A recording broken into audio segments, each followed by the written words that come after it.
Bismillahirrahmanirrahim. Assalamualaikum warahmatullahi wabarakatuh. Pemirsa yang dirahmati Allah, marilah kita simak ceramah dari Ustadz Dasar Khatib dengan tema Kenapa Kita Takut Mati. Sebelumnya marilah kita bersolawat terlebih dahulu. Allahumma sholli ala Sayyidina Muhammad wa ala ali Sayyidina Muhammad. Selamat menyaksikan. Tapi kenapa kita takut mati?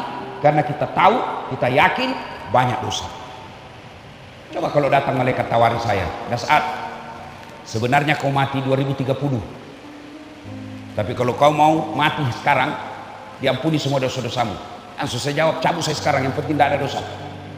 Daripada masih ditambah 2030 tapi banyak dosa. Maka Bapak Ibu saudara-saudara sekalian, doa agar kita bisa menghadapi sakaratul maut dengan baik. Kita lihat di medsos, lagi sepeda, mati. Ada yang lagi jogging, mati. Bahkan ada yang lagi selingkuh, mati. Itulah makna dari ayat Ya ayyuhalladzina amanu taqullaha haqqa tuqatih wa la tamutunna illa wa antum muslimun. Jangan kamu mati kecuali matimu dalam keadaan beragama Islam. Nah, bagaimana agar kita bisa mati dalam keadaan beragama Islam? Ini yang ingin saya sampaikan. Sebab banyak di antara kita sudah tua. Orang Bugis bilang matua nih kajili-jili mopi. Sudah tua tapi tidak sadar-sadar. Selalu dimakan oleh hayalan, masih lama kau mati. Padahal tidak ada orang janji, masih lama dia mati. Selalu kita dengar, meninggal ini. Masa sih? Saya masih ketemu minggu lalu. Ya kan sering kita rakas itu. Meninggal ini, masa sih? Masih ada di WhatsApp kemarin. Itu sering. Tapi yang jarang, bagaimana kalau kita yang meninggal? Nah, agar kita bisa mati dalam keadaan agama Islam, pertama, mutlak banyak mengunjungi tempat-tempat yang baik. Karena kita tidak tahu di mana ajal menjemput. Maka yang bagus, bisa mati dalam keadaan beragama Islam, matinya kita tidak dalam keadaan membawa kekafiran. Jangan kunjungi tempat-tempat maksiat, tempat karaoke. Siapa tahu di dalam lagi ada cewek, ajal menjemput. Tempat-tempat maksiat, biliar yang di dalamnya ada minuman keras, restoran-restoran yang ada minuman keras, ada khamar di dalamnya, bisa membuat kita matinya dalam keadaan membawa kemaksiatan.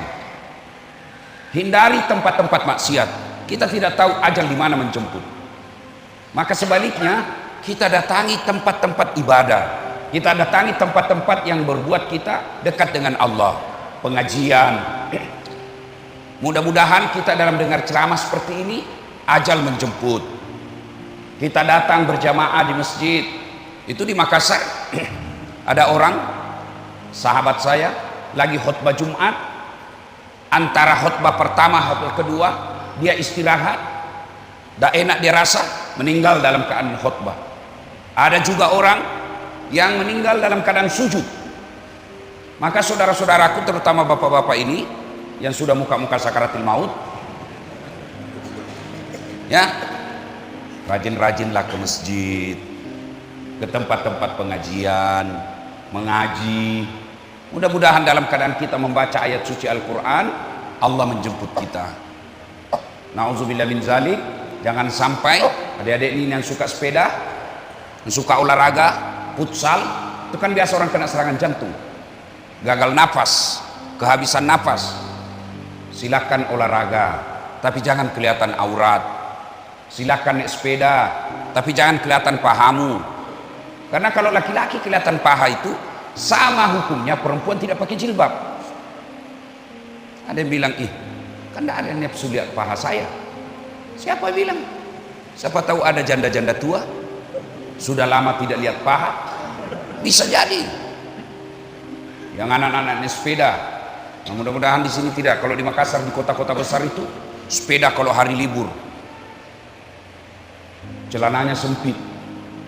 Lihat orang-orang sepeda kan, bajunya sempit, celananya sempit sampai kentara itu di depannya. Masa kau ketemu Allah, meninggal kamu kelihatan seperti itu, kau menghadap saja sama pejabat pakaian begitu dianggap tidak sopan. Maka olahraga penting, tapi jangan berpakaian yang mempertontonkan aurat. Yang berikutnya, meninggalkan tempat-tempat maksiat, datangi tempat-tempat yang baik, supaya kita dalam keadaan tempat yang baik, kita ajal menjemput. Jangan sampai kita lagi maksiat, tempat-tempat hiburan yang ada di dalamnya maksiat, Allah menjemput. Nauzubillah min dzalik. Kan sering juga kita lihat kan, ada orang lagi di tempat karaokean, ada khamar di sampingnya, kena kebakaran itu gedung, tidak bisa keluar. Nauzubillah min dzalik. Yang berikutnya, bertemanlah orang-orang soleh, berteman orang-orang baik. Karena kalau bapak ibu berteman orang baik, biasanya yang dikunjungi tempat-tempat baik. Saya jalan sama bapak, datang ke tual ini, tidak mungkin lagi siang-siang, di mana tempat karaoke yang bagus? Pasti dia bilang orang, ustaz apa itu? Ustaz kajili-jili. Ya kan? Orang kalau teman dengan baik, Nabi memberikan ilustrasi. Nah ibu bapak, saudara-saudara sekalian, tadi supaya bisanya kita wafatnya dalam keadaan membawa keagamaan, dalam keadaan husnul khotimah, ya, datanglah tempat-tempat yang baik, hindari tempat-tempat maksiat. Yang kedua, berteman dengan orang-orang soleh. Nabi memberikan perumpamaan, kalau bapak berteman dengan penjual parfum, kalau kau tidak dikasih parfumnya, kau dapat bau harum. Iya toh? Iya pak? Sebaliknya, kalau bapak berteman dengan pandai besi, tukang las, kalau kau tidak dapat apinya, kau dapat panasnya, ya kan? Maka berteman orang-orang soleh. Dan sampai di akhirat, itu kalau kita teman orang soleh, nanti ada gunanya di akhirat. Ketika saya mau masuk surga, saya cari teman saya. Oh mana Haji Idris? Misalnya kontraktor, dia bilang malaikat masih sibuk, dia masih banyak pertanyaannya di akhirat, masih banyak pertanyaannya. Saya mau masuk, gelisah. Allah berkata, kenapa kau gelisah? Saya cari itu temanku, gara-gara dia saya bisa sampai dakwah di Tual, gara-gara dia saya bisa dakwah di Jakarta, gara-gara dia saya bisa ke Malaysia, saya bisa dapat amal dakwah gara-gara itu yang selalu undang saya. Lalu Allah katakan, kalau begitu ambil itu temanmu yang masih banyak masalahnya di neraka, ambil, bawa dia masuk ke dalam surga. Itulah sebabnya pak, kalau bapak punya teman baik, genggam tangannya, dia akan mengajakmu masuk ke dalam surga. Cuma kita lebih senang bersahabat sama pejabat. Pejabat datang ke rumah kita muliakan, kita cium tangannya, padahal baru saja tanda tangan korupsi. Kalau pejabat kau mau datang ke rumahmu, wah, langsung kau sibuk potong ayam. Kau perbaiki rumahmu, kau jemput, kau hormati. Sekalinya Pak Imam yang kau butuhkan, kau tidak jemput. Kau kirim ojek, motor tua, tak gantung-gantung kakinya. Sampai di rumahmu kau tidak hargai. 1 jam dia barasanji, busa-busa kalepaknya kepanasan. Sallallahu ala Muhammad sallallahu. Begitu mau pulang kau kasih uang 50.000, kau kusut-kusut. Padahal dia datang doakan kamu, itu pejabat datang dia tipu kamu. Maka kata Nabi, bertemanlah orang-orang yang soleh. Ada 7 golongan orang di padang mahsyar nanti dapat perlindungan dari Allah, di mana pada saat itu tidak ada lagi perlindungan kecuali datangnya dari Allah. Padang mahsyar namanya. Dikasih dia ruang istimewa, ber-AC sambil menunggu gilirannya dipanggil, menunggu gilirannya diadili. Dia dimasukkan ke ruang PPIP, ber-AC, dilayani bidadari, baru dia pikir sudah dikasih. 7 diantaranya, 1 di antara 7 golongan itu, mereka yang bertemu dan berpisah karena Allah, bersahabat karena Allah. Kalau kau bersahabat karena jabatan, hilang jabatanmu, hilang temanmu. Kalau kau bersahabat karena kekayaan, begitu kau miskin dia tinggalkan kamu. Tapi kalau berteman karena Allah, sehidup semati, dia akan mengajakmu kepada kebaikan. Maka bapak-bapak kalau mau menghadapi sakaratul maut, bawa Islam, bertemanlah dengan orang-orang yang soleh. Yang ketiga, agar kita bisa mati dalam keadaan beragama Islam, doa. Ada doanya itu, kalau buku-buku tahlil, buku-buku yasin, ada di belakangnya judulnya doa selamat.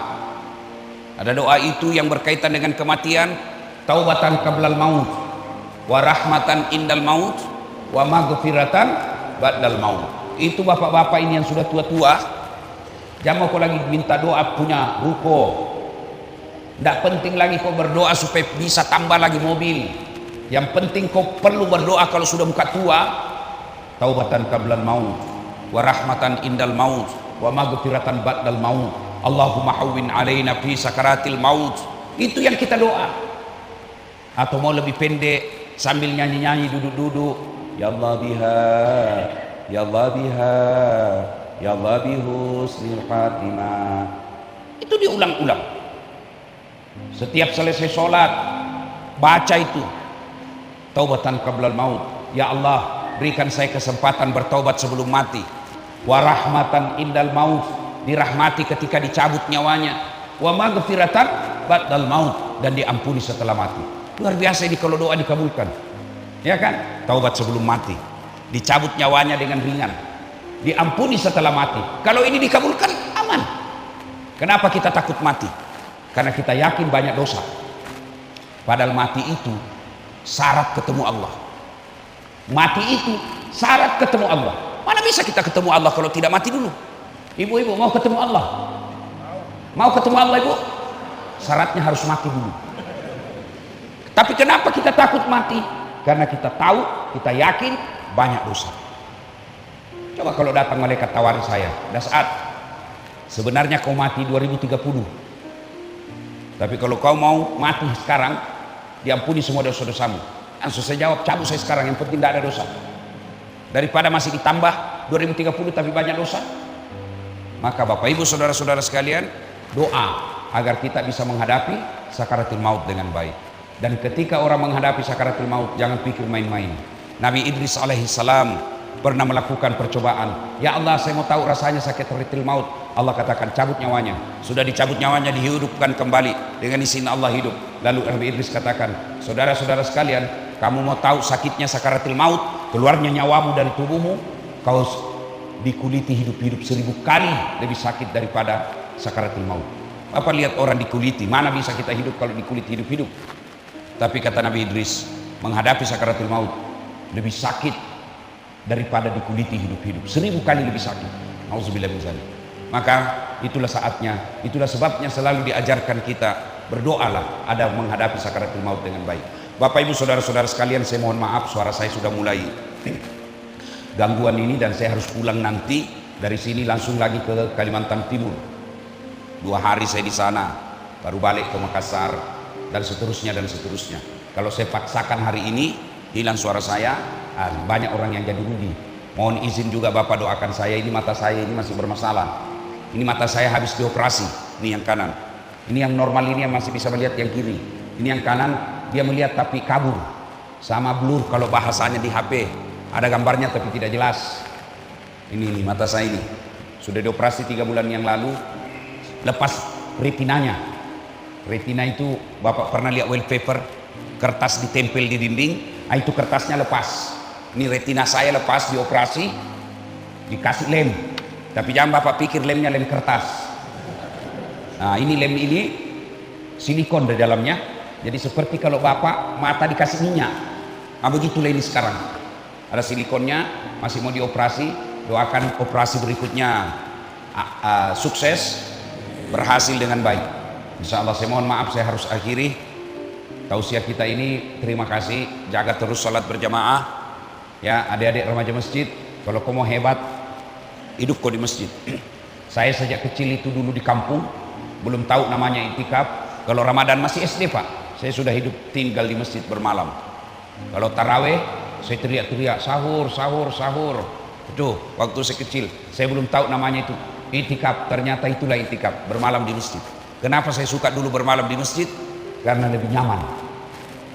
Nah, adik-adik, bapak-bapak, bagus dijadikan kebiasaan mungkin sekali 3 bulan di masjid ini bikin sholat berjamaah. Tidak mesti Ramadan baru ada kita namanya itikaf.